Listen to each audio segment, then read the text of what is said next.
안녕하세요 여러분. 이전에 올렸던 병자호란이 생각보다 좋은 반응을 보여서 2편을 준비했습니다. 그리고 1편 병자호란 영상 댓글 중에서 이런 글을 봤어요. 네, 저도 제가 왜 이랬는지 모르겠어요. 저도 영상을 볼 때마다 창피해서 죽을 것 같아요. 미쳤나봐 진짜. 어쨌든 시작해보죠. 병자호란 때 조선은 많은 사람들이 청으로 끌려가게 됩니다. 그럼 끌려간 사람들은 어떻게 살았을까요? 1936년 병자호란 이후 청군은 20만 명의 포로를 선별하여 데려갑니다. 노인과 어린이는 제쳐두고 젊은 사람과 사대부의 여인들 위주로 데려갔죠. 그래야 나중에 조선과 포로 협상을 할 때 몸값을 높게 받을 수 있기 때문입니다. 더불어 청나라는 포로를 데려가며 조선과 정축 약조를 맺습니다. 청군이 잡아가는 포로가 조선으로 다시 도망가더라도 다시 돌려보내야 된다라는 내용이었습니다. 이 때문에 조선인 포로들이 만주에서 탈출해도 다시 보내지는 비극적인 장면이 연출되죠. 그리고 한간의 자료를 살펴보면 건너온 조선 사람들의 발 뒤꿈치를 잘라서 다시 보냈다고 하네요. 그렇다면 얼마나 많은 사람들이 잡혀갔을까요? 정약용의 비어고에는 60만, 최명길의 지천집에는 50만으로 기록되고 여성은 20만 정도였습니다. 일제강점기를 제외하고 한반도 역사상 이렇게 많은 포로가 한 번에 외국으로 잡혀간 일이 있었나 싶습니다. 당시 조선의 인구가 1000만 명이니 인구의 5%를 잡아간 꼴이었죠. 그럼 이때 끌려간 조선의 포로들은 어떻게 되었을까요?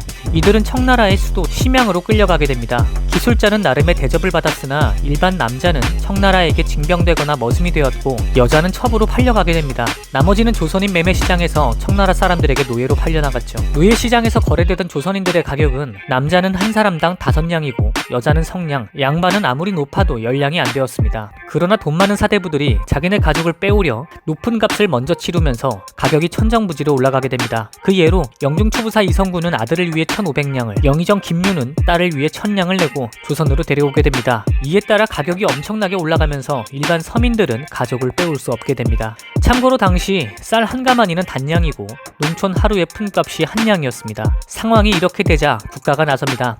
속판사를 두어 청나라와의 협상을 시작하죠. 근데 참 답답한 것이 이때 담당자가 아들을 위해 1500냥을 지불했던 이성구가 임명되니까 협상이 지지분해집니다. 지 아들은 살아서 왔는데 열심히 하겠어요. 상황이 이러니 협상은 지지분해지고 결국에는 대신 최명길이 나서 1638년 3만 명의 조선인을 데리고 귀국합니다. 이게 마지막 대규모 귀환이었습니다. 병자호란으로부터 9년 후 소현세자와 복림대군이 귀국하며 청나라와 조선의 관계가 안정되었고 포로 속환 문제도 지속적으로 이루어졌긴 했으나 청으로 끌려간 조선 여인 20만 명 중 돌아온 사람은 10년간 2만 5천 명에서 5만 명밖에 되지 않았죠. 더욱이 돌아온 조선의 여인들은 환양녀라고 불리며 환영받지 못했습니다. 조선은 유교의 나라였기에 여성의 정절을 굉장히 중요시 여겼는데 포로로 끌려간 여인 중 겁탈당한 여인이 상당수였기 때문입니다. 이 때문에 사대부가 인조에게 이혼을 허락해줄 것을 요청하는 일이 비일비재하게 일어납니다. 어이가 없죠. 자기네가 못 지켜놓고. 답답할 노릇이 아닐 수 없었죠.